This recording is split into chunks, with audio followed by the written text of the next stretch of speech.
Good morning. I'm former Secretary Edwin Lacierda from Pinoy's Administration. Masanto siya kabosan at sige namin na imbang nga bigat tayo amin apo. Magandang Tuesday morning, Pilipinas. Former Secretary Hernani Braganza, President Gloria Macapagal Arroyo's administration. And we are the Spokes.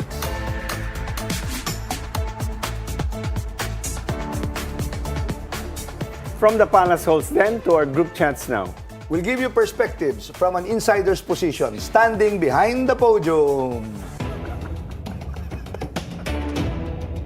Kailangan ko. And noted by the Spokes, President Marcos is convening a special session of Congress on June 17 to act on several priority measures left pending due to Senate leadership dispute. Mag-attend ka? Oh, kaso kailangan ko inaksama. Chismoso kasi ito eh. Gusto niya makita actual. Hindi, pero alam mo, maraming sinasabi, kailangan mga batas na bills na ayusin, like the National Center for Geriatric Health at yung GASPE. Yeah. Pero hindi naman yun talaga ang sa tingin ko. Chismoso ka nga. Hindi, pero ang pakay nun talaga, para maayos, ayusin na natin ang leadership ng Senado. Well, partly true, but you know, if you call for a special session, may mabigat na dahilan. Sa panahon ba ni GMA nagtawag siya? They do. Ay, they did? They did. Okay. Ngayon, the bills are very important because if it's now for approval, mahirap mapending itong mga to. Correct. Di ba? So in other words, it must be approved already because these are laws that will have national importance. In other words, these laws na binbin sa Senado. That's a possibility kasi they are not having a regular session na buo sila. Right. Di ba? So in other words, ito ang resulta noon. Kaya kasi panay ang Senate Flix doon, di ba? Senate Flix, yeah. No, but seriously, I think that also the one reason why they have to do that is to settle the leadership dispute. I agree with you. Hopefully, the understanding perhaps is there's already a majority to formally install si Senator Gatchalian. Well, either you get a lucky 13 or you get unlucky 13. Di ba? Lang naman but you yun. know, sa akin naman, Diba? importante rin yung mga appointed, yung mga confirmation yung CA talaga, dapat gumalaw Well, yun. especially this one, kasi yung mga foreign service officials, they are needed to represent the Philippines abroad. Yung mga military officers kasi, mahirap mabinbin to. Kasi may terms sila baka ma-artright. Ibig sabihin, not only their promotion, but yung retirement age nila because they are retired very young. Because diba? their service starts from the moment they enter PMA. If they are PMA students, graduates, year 1 nila is freshman year pa lang. Kaya that's why our chief of staff are so early. They retire around 55, 57 years old. They still have so much to contribute. I do agree with you. Marami nga nagsasabi na sayang naman yung pinagpaaral sa kanila, sayang yung expertise nila. But a lot of them are also part of the cabinet and other departments of government. So they're doing well, they're serving well. Did you see over the weekend yung video ni Senator Joel Villanueva na sinabi niya na mag-attend siya ng special session? Well, kung merong itawag. Actually, everyone should be doing that. Because at the end of the day, yung leadership fight was a leadership fight. But the manner by which that fight happened, hindi maganda. Now, the Filipinos are learning that this is not the kind of democracy we want. Di ba? This is not the kind of Senate we want. Well, because they're supposed to be, ang Kongreso, parang sila ang tumitingin ng national perspective. Ang local, tulad mo dati, local talaga ang perspective mo. How do you further improve your district, di ba? Yes, congressmen are elected at a national position, but we act local. Parang ganun lang. That's the difference. So, ang sinasabi nga nila, yung Senado is practically the eyes and ears of local legislation, local projects, down the line. Anong tingin mo sa sinabi ni Brother Eddie na he told his son, follow your conscience and not your friends? Well, actually, that's a good advice coming from a father. Although pastor ito, di ba? Hindi ito father. Bakit although pastor to? Ano ba? Parang ano yun? Pastor Bilyonaryo, di ba? Father as in dad. Yes. Father as in priest. Slow ka ngayon. What's happening with you? I cannot understand. But anyway, and you know, that's not only a good advice for Joel Villanueva, but for each and every member of the Senate. Yun lang naman po yun. Yes. So, again, also noted by the spokes, Ateneo has accepted the resignation of Longtime Blue Eagles head coach, Tab Baldwin.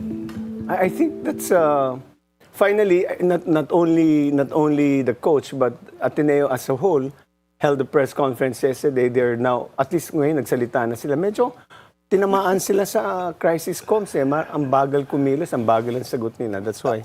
Alam mo, there were reports that, there was a gag order na wag mo na magsalta yung mga players and the coaches. So it took quite some time. Kaya tuloy, yung madlang bayan through social media, ang daming speculations. But this is also timely. In other words, parang accepting not only responsibility on the matter, but of course, not to further tarnish the reputation of the Ateneo University and the Ateneo basketball team. So lang naman ibig sabihin. But this is also a lesson on crisis communications. No? Whenever there's a vacuum, people just come in and put on so many kwento diyan. So unless you speak out, magkakaroon na lang maraming haka-haka. And in that process, medyo binanata ng husto, nagsilabasa yung mga dating ginawa ng Ateneo president. So, but finally, anyway, the university has launched an independent investigation into the incident. Kaya we'll see. Kagabi, naglumabas sila, full force. Diba, naglasal ka, di ba? Lasal ako, Ateneo Law ako. Okay. Pero really? Kaya si Kinito Henson, di ba, lasilista yun? No. Marami mga nag-comments. Totoo. It's really unfortunate that you had to take a week, but at least you're trying to improve the situation. Dalawa kasi to yung Ateneo being quiet at saka yung empathy ng Ateneo community, at least sa Manila, doon sa isang player from Davao and of course the foreigner player. But Ateneo Davao, talagang ni-receive nila yung player nila at saka talagang binigyan ng magandang parangal. And at the same time, sinagot ng Ateneo Davao yung scholarship ng dalawang kapatid po ni... I forgot his family, my apologies. And of course, Batibonia. And our condolences to your family. So anyway, there's an investigation going on. May internal investigation at Ateneo. There are also external investigations by government agencies, NBI, CIDG, PNP, DILG, CHE, DOLE, PSC. Alam niyo po, itong mga incidenting to are not isolated incidents. This happens all over the country, almost every year. I know of a place na taon-taon may namamatay. Okay. Di ba? Now, the importance of, because the Philippines, 7,100 islands, mostly tourist spots yung mga gilid ng dagat natin. Yung national policy on tourism is DOT and PTA. Remember, we took over the 100 islands. Kami nagpatakbo yung LGU. So we really have to reinvent governance in our place. Nagtayo kami ng tourism office, bantay dagat, we trained our people diving, campaign against illegal fishing and the like. Then there is CHED. Kasi hindi ka naman pwedeng lumabas. Yung mga estudyante mo, hindi ka nagpapaalam sa CHED. Or even, DepEd even, kailangan ipaalam yan eh. Naranasan naman natin ito nung college. You know, it's going to call into question the idea of a waiver because the parents signed a waiver and allegedly the waiver said it's about basketball. It turns out it wasn't. It was more than basketball. So, magiging question talaga sa atin ngayon, the legality of a waiver. Kasi every student is required to, every parent is required to sign a waiver. Yeah, I agree. So it might be called into question, ano ba talagang legality ng waiver ng waiver, di ba? Of course, kung pumilma yung magulang, pinagkakatiwala siya yung Correct, anak. Exactly. Now, ang curious lang ako, Attorney Edwin. Attorney ang tawag sa akin. Kasi uutang ako si mamaya ng kaso, di ba? Anyway, 4 times na punta Ateneo rito. Okay. Hindi naman consecutive times. Sa beach? Same beach. Okay. Alam nyo, ang tinatanong ko sarili ko, the first time nagbago kasi yung school calendar eh. Okay. Dati kasi May, June. Di ba? Tapos April, May. Baka pati yung panahon nagbago. Pwede. Baka hindi nakapag-adjust. Okay. Tapos, of course, the responsibility of the local governments, the governor, the mayor, the barangay. Kasi nung kami, sa 100 Islands, ang enforcement sa amin, ang regulation sa amin, based on national laws. And if needed, gumawa ka ng bagong batas.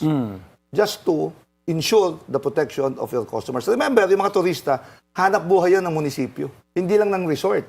So may obligasyon po tayo sa kanila. So anyway, sana maayos na yan and mas tuloy-tuloy na investigation. These are the headlines noted by this post and we'll have the famous attorney Jess Falcis and his take on the decision of the Supreme Court to suspend him for 1 year. When the spokes return after this short break. Na-suspend?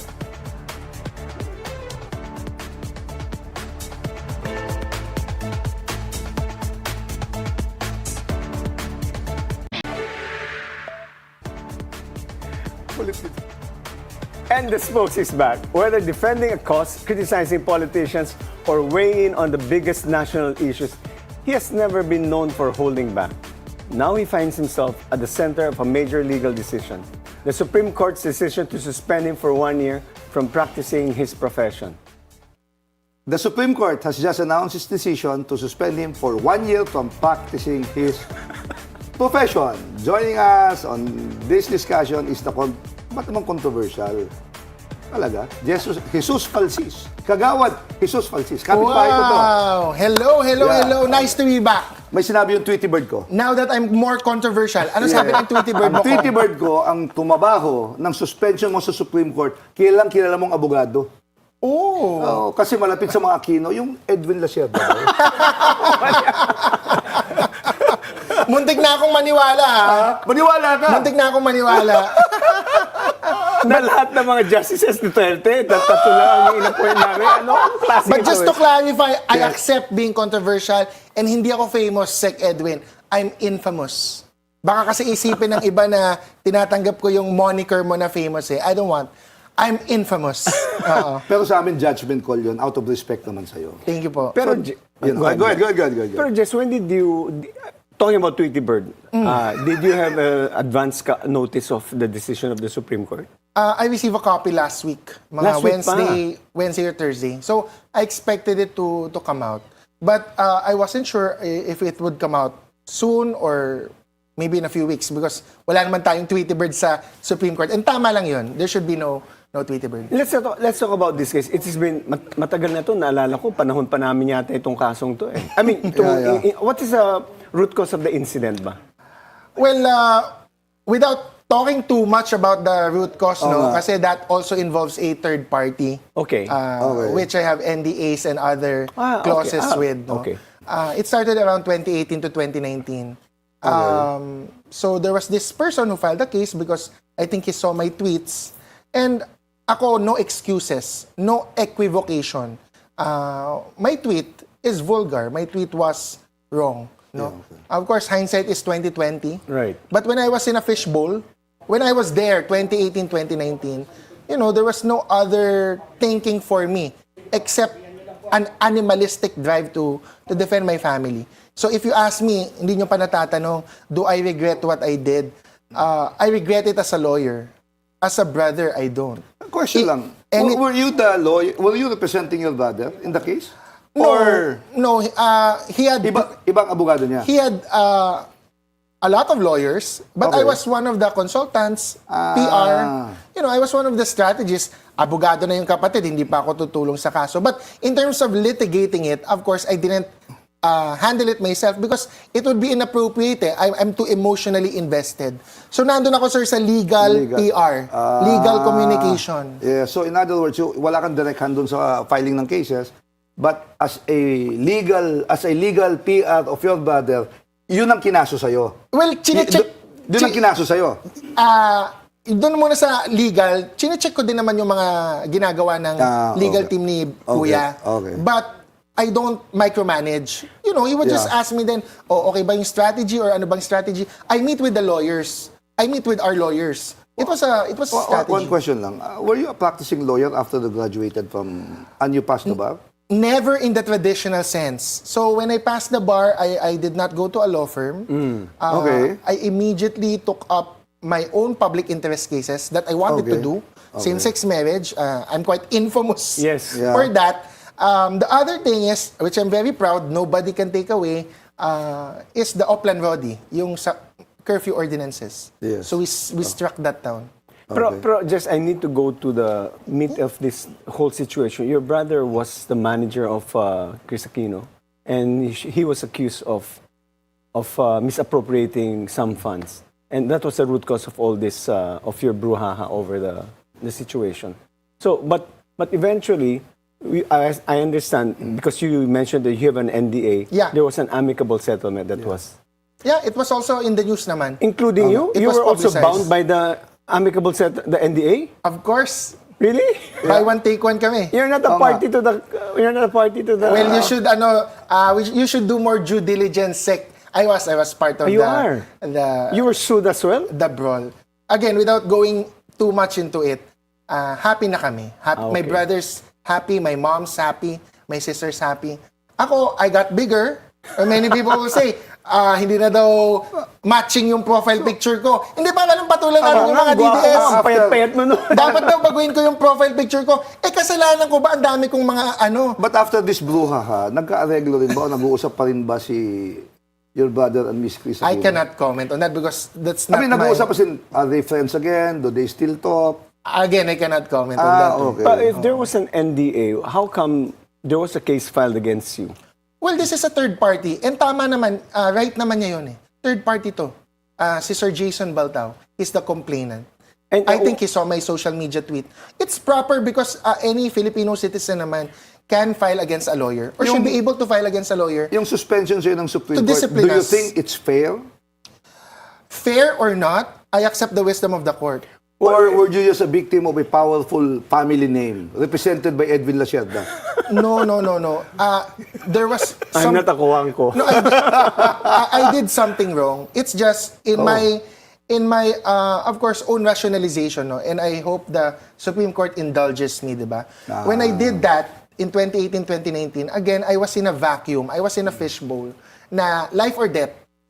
For me, yun ang feeling namin syempre noon. Life or death that I had to defend the reputation of my brother, the Totoo reputation of my family. Kasi falsis ako eh. Falsis siya. So kung ano yung reputation niya, that's my reputation. That's my mom's Falsis in reputation. uno, falsis in dalawa. Question lang, you're a barangay kagawad, magkapit barangay tayo sa Quezon City. How does that impact on your work as a barangay kagawad?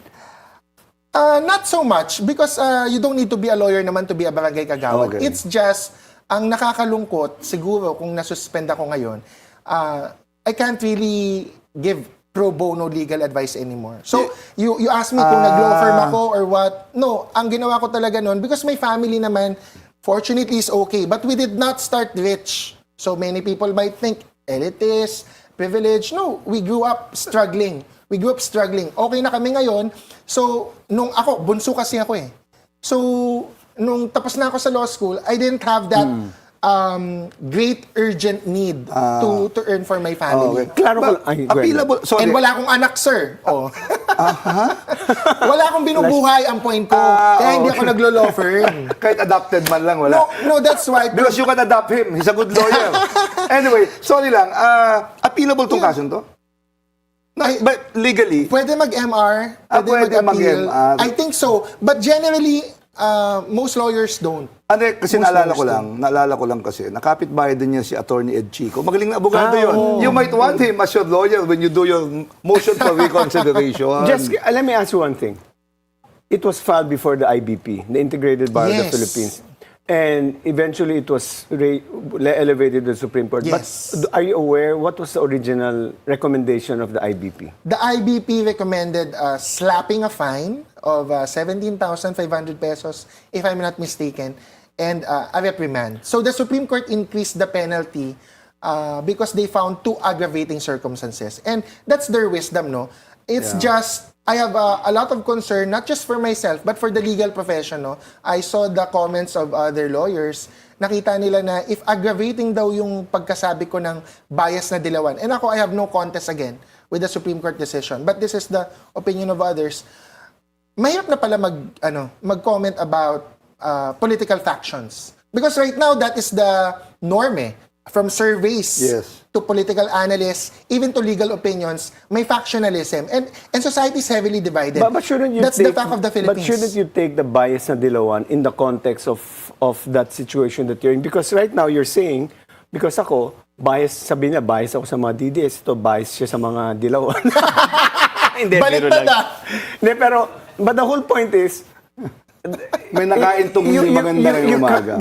We have free speech. You can't say, that's a judgment call. Well, I respect the Supreme Court. It's because syempre may vulgar words ako, probably coupled with that factionalism word that I use. Of course, I hope the Supreme Court again indulges me. Ang plea ko lang sana, again, I'm not filing an MR, most likely. Okay. But if I do file an MR, I would imply that they look at a mitigating circumstance in my favor. Kasi they only look at 2 aggravating circumstances with no mitigating What is your circumstance. mitigating circumstance that you're No, claiming? I would have hoped that they saw that I had good intentions, or it came from a place of anger without any malice against the person I'm talking to.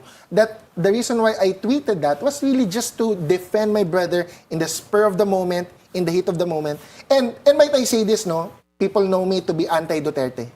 Diba? I am anti-Duterte.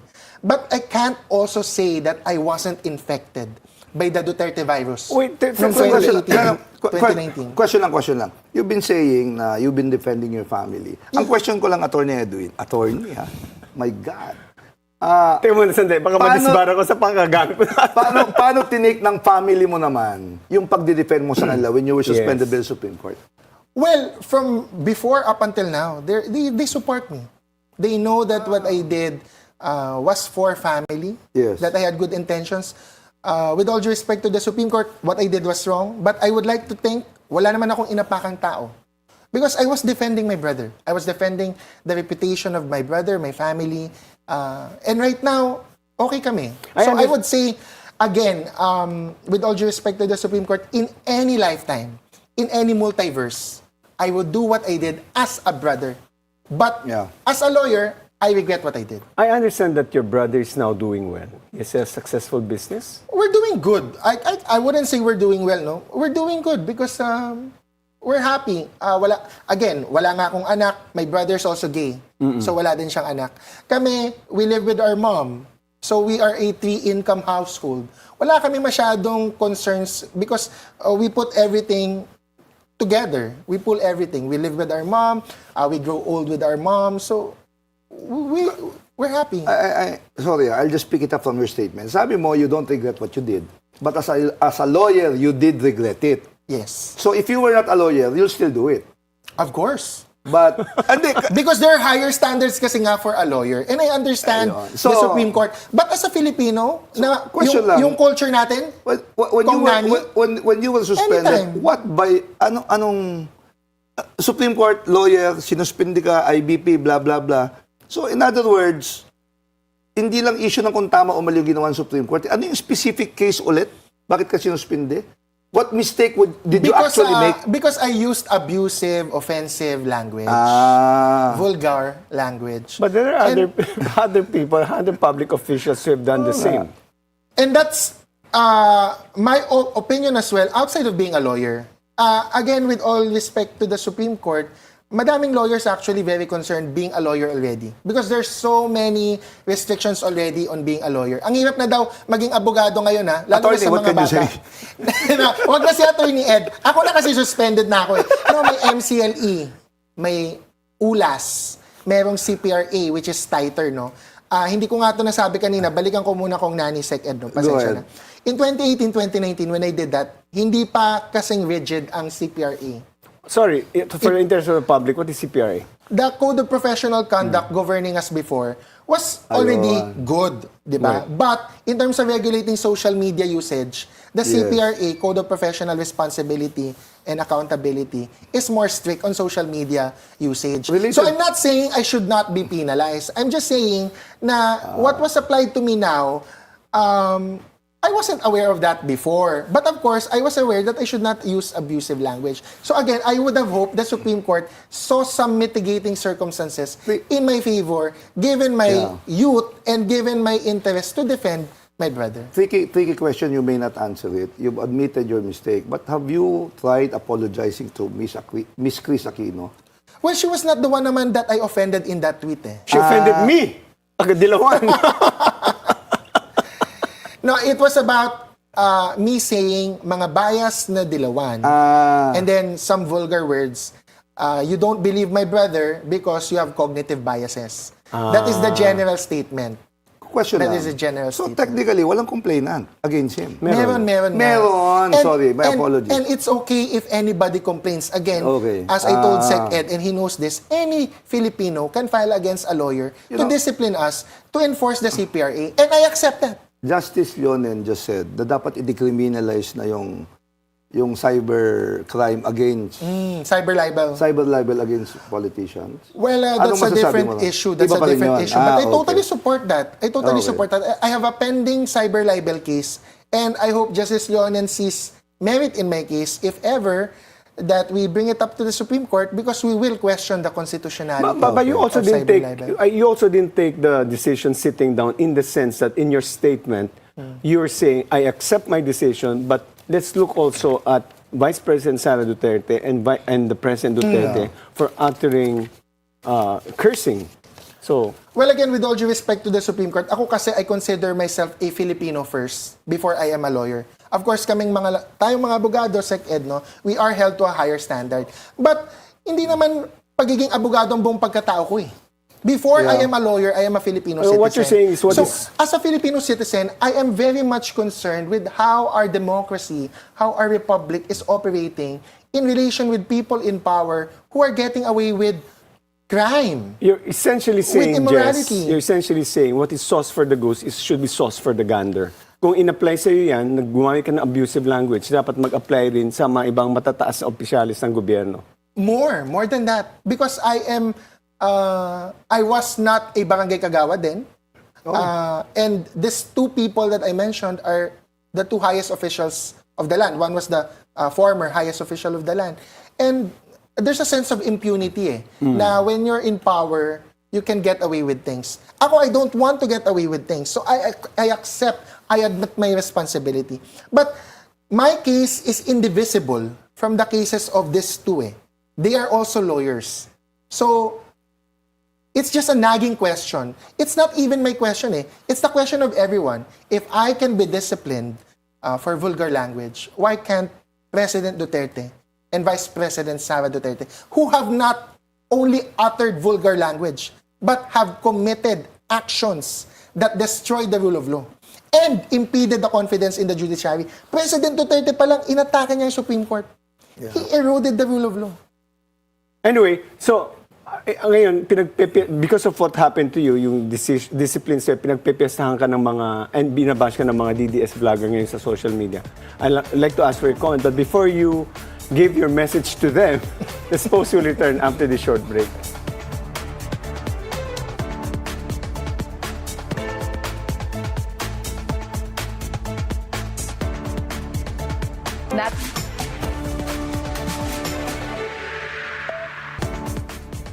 Jess Falcis is back, still with attorney.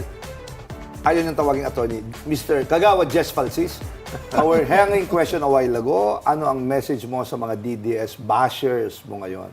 I'm a suspended lawyer, but I'm not a suspended Filipino. political analyst. I'm not a suspended Filipino. I'm not a suspended barangay kagawad. Wala akong pinatay, wala akong ninakawan. So, I can sleep well. Kasi even though I'm suspended, I know that what I did was wrong in the context of being a lawyer. Yes. But again, as a brother, kahit saang multiverse mo pa ako dalhin, kahit saang dimension yan, the numerous falsis in the multiverse would do the same thing that I did. You know, I appreciate you for that, for being not just candid, but being honest. Na you committed a mistake. Of course. As a lawyer. You know. Because if I wasn't a lawyer, would that tweet be a big deal? I was asking that. It wouldn't. Oh, di ba? But I do recognize that I am a lawyer. But you mentioned kasi law firm, no? What I do. Again, I didn't study the law to really be a practitioner. Kasi yan naman din ang criticism sa akin. Meron na ba akong napanalo ng kaso? Madami. Hindi na lang nila alam. Kawawa nga kasi hindi na ako makakatulong ngayon. With all due respect to myself. 1 year lang naman. 1 year lang. Buhat bangko lang din. Madaming nagtatanong for pro bono legal advice. Labor cases, criminal cases, family cases. So, I will absolutely stop from doing that. I have to beg off. Sinasabi ko na yun, kahapon may nagtatanong sa chat, sa barangay, I would have to say, no, I'm already suspended. Even legal advice, I cannot give that. Ganun ba yun? But Well, that's practice of law eh. I should not be doing that. But my point is, Kahit confidential? sa mga bashers ko, sir, even confidential, I don't want to disobey the ruling. I have to faithfully comply with it. But with your question of sa mga bashers ko, I'm not affected because I know madami akong natulungan. And even as a barangay kagawad, madami akong matutulungan. So, Actually, sa social media naman kasi yung bashing is back and forth. They hit you, you hit back. Di ba? And both your echo chambers will, at the end of Pero the day. trabaho rin ng mga nagbabas yan, trabaho yan. And my echo chamber, in fairness to them, they demanded accountability from me. So, walang exemption. But they did not leave me. Meaning, lahat ng mga sumusuporta sa akin noon, Sila pa they rin. acknowledge that I made a mistake. Walang iwan. But they still support me now. Because there are bigger battles than me. Actually, hindi ko nga alam ba't niyo ako giniguess. Hindi ko alam bakit ako infamous. Hindi ko din alam ba't ako controversial. There are bigger people who should be held accountable. Wala kami makuha ang guess. More than me. But It's okay. let's talk about... It's okay. Ang bagal na mag-pick up. Alam mo, bilib na ako dito. Bilib na siya. Biglang binaboy mo usapan. Kasi kahit wala kang makuhang guess, Sec Edwin, I will guess myself for the higher purpose of holding. Yeah. For the record, nung Okay. nakita ng ating executive producer na Yeah. suspended ka, so it's newsworthy. At, magandang pag-usapan. But Suspended or not newsworthy you naman might have siya. been suspended as a lawyer, but you are not suspended as a commentator. So let's talk about the current political situation right now. What is your view on the numbers game? Do you believe that only those who are actively participating, senators I mean, should be counted and not the standard 16? Again, hindi ko na naman alam. Buwat bangko na naman para mang-asar sa mga DDS. Like the mini trial, I would like to think, isa ako sa mga pinakanauna na nagsabi na the denominator will change and therefore the number to convict will change. It's only logical. What's my, hindi to legal opinion ha. This is a logical opinion. Kung may suspended, he cannot function as a judge. Let's put it to the absurd logic, Kong Nani. Pag may namatay na 10 na senador, 40 na lang sila. Do we still use the old number na 16 to convict? It cannot be. Question That's lang. illogical. Wala naman kasing namatay but Senator Ping Lacson is saying na they might appeal Yeah. to the Sandigan Bayan and allow those, di ba, in jail right now to participate. Iisa pa lang naman yon. Yes. By the way, are you expecting more to get jail? But just to follow up dun sa namatay and sa statement ni Sec Ping, ni Senator Ping, I respect him a lot. But I would have to disagree with him in saying na a suspended or detained senator can still function. He cannot. The plunder law is very clear.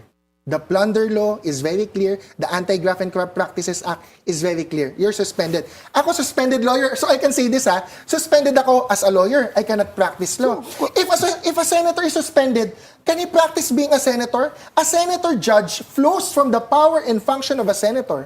So how can a senator suspended be a senator judge? Sorry. That is impunity. No, sorry. Hindi naman suspended Suspended siya under Section Sa 5 of the plunder plunder law. But there is suspension there. But if I recall, there's also a Supreme Court decision Kaya ako chinecheck, that diba? the person that has been detained is not allowed to practice their profession. That's a different basis. So, dalawang basis. So, one is, it's clear from the text of the plunder law and anti-graft that you are suspended. The other is Supreme Court jurisprudence that says you cannot hold public office when you're detained. Even if you're elected with a mandate, that doesn't defeat question lang, if accountability. the Senate approves yung sinabi ni Senator, assuming lang, so that will also be in violation of the law if those suspended will be allowed to participate. Or this is just internal for the Senate to allow everyone to participate. I think Senator Ping is just floating that because for now there's no consensus for that. He's floating it to see the acceptability, and I'm here to be part of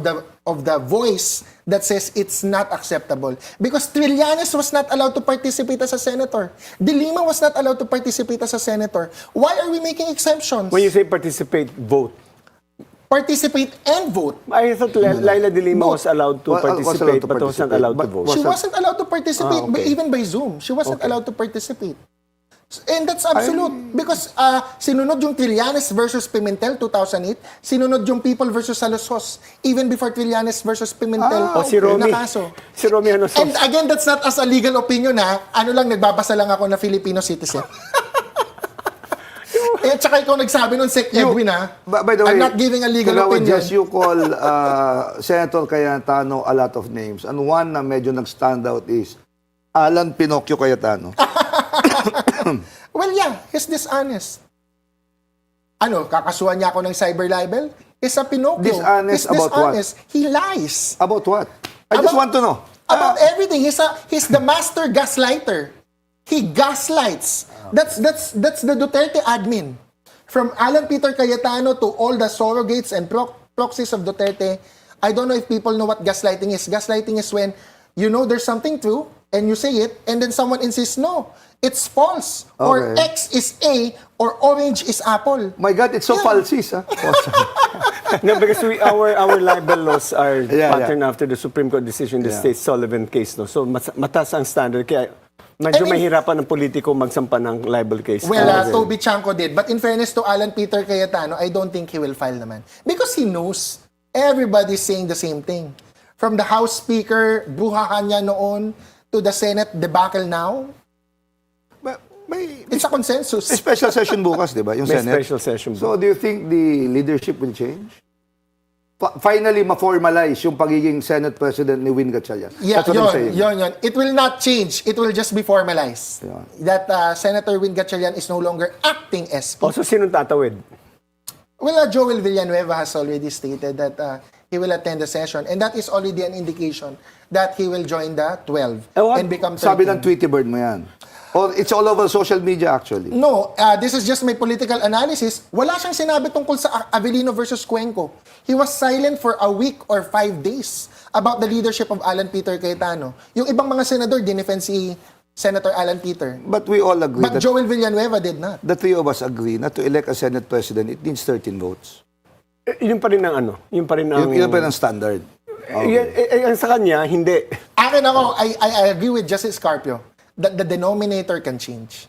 Yeah, but, Because hindi ko nga patapusin mo ako kung nani doon sa senators. Imagine patay. So sabi mo hindi naman patay. Again, suspended. So a suspended senator like me, a suspended lawyer, cannot vote, cannot function. So kailangan mabawasan yung denominator. Because if we push it to the absurd logic, again, what if 9 senators are wait suspended? lang. The framers of the Constitution kasi, nilagay yung 2/3 or yung 13 to protect democracy. 16 sa impeachment, 16. 13 sa Senate to President. protect democracy. At saka hindi maabuso. Hindi maabuso yung ating batas. Because hindi lang impeachment issue to. In case of, sometimes President declares emergency Yes, there are other... situation. No, let me finish also. Di ba, nagde-declare ng emergency powers. Tapos kung nag-in connivance yung Senado because they belong to the same party, democracy is dead. Check and balance kasi yung issue. So, the single biggest arbiter or explainer ng batas, of course, is the Constitution by the Supreme Court. Sad to say, itong issue to, hindi pa nadidecidean. Yun lang. Yung emergency powers that you mentioned, yes, meron din yung numerical requirement nga from the Senate as well. In other cases, concurrency na treaty. So I agree with you that the framers saw that kind of need. But I just have to clarify, even a non-lawyer who reads the Constitution, there's no number there. It is a general phrase, which means 2/3 of all members. Yes. So it comes down to interpretation. And you said there's no Supreme Court decision. In No. fact, Ang sinasabi in ko fact, Supreme there is. Court decision, yung hinihintay natin, itong issue na to. Well, Someone went to the Supreme Court, dismissed because hindi For naman... 2026, Nani. But I would have to disagree na hindi applicable because you're saying na walang Supreme Court decision. Ako meron eh. It's Avellino versus Cuenco. Wait. The denominator did change. Look. That I'm was sure you'll different at disagree. that time. It's a new constitution versus that one. So, no, sinasabi ko lang.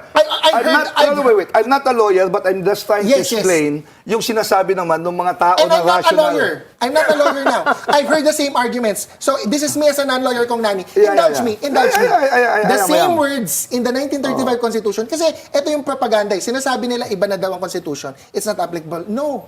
It's the same words. In the 1935 Constitution, with your indulgence, ang sinabi doon, all members of the Senate, yun din yung ininterpret ng justices sa Avellino versus Let's Cuenco. just agree to disagree right now because there's no pen. I mean, we always thought it was a klaro na lahat, but apparently it's hindi na ngayon. So, But my opinion is just to say that in the past, the denominator changed. And so is my opinion in reading the Constitution. So I'm just saying, it can also change tama na now. kayong dalawang hindi So in abogado. other words, Tama na yan. in other words, ano ang sinasabi ng Tweety Bird mo sa mga papasok na membro ng kabinete?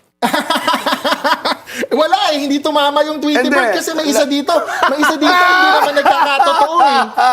Hindi naman nagkatotoo yung isa dito. Baka kasi back out. Hindi naman kasi pumasok pa yung iba. Well, one of those names mentioned that he will be appointed. Si Joey. Si Edwin never said that he will be appointed. But he is hoping. Magkaiba yun, ha? Just kidding. No, kasi I'm just kidding. madaming roadblocks. So, Okay. baka ako lang ulit magsasabi, no? PBBM has a difficult time doing Arigodon because si Sec John Vic Remulla, of course, is the brother of Ombudsman Boying Remulla.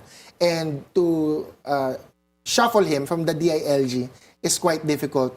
Quite obvious. I don't have to state the reason why it's difficult to remove Sec John Vic. So he has to be transferred to somewhere else. No, that is equally as powerful. Ang na-notice ko lang as kasi DILG. is, ang inuunang ina-appoint, yung mga natalo, Ayun na, pwede na tapos na yung 1 year tapos ban. na. So, Kaso saan mo nga sila ilalagay? Yung, Look. gusto magpa-appoint ng isang natalo, merong 2 posisyon lang na tinitingnan. And again, kaya Sino ko yun? na-mention si Sec Sino John yun? Vic. Well, of course, si Sec Benhur Abalos is only looking at DOJ or DILG. This is according to Tweety Birds. Okay. Okay? He's only looking at those 2 things. Yung DOJ, ano din yung roadblock doon? The DOJ secretary now is very close with Ombudsman Boy. They have a good working relationship.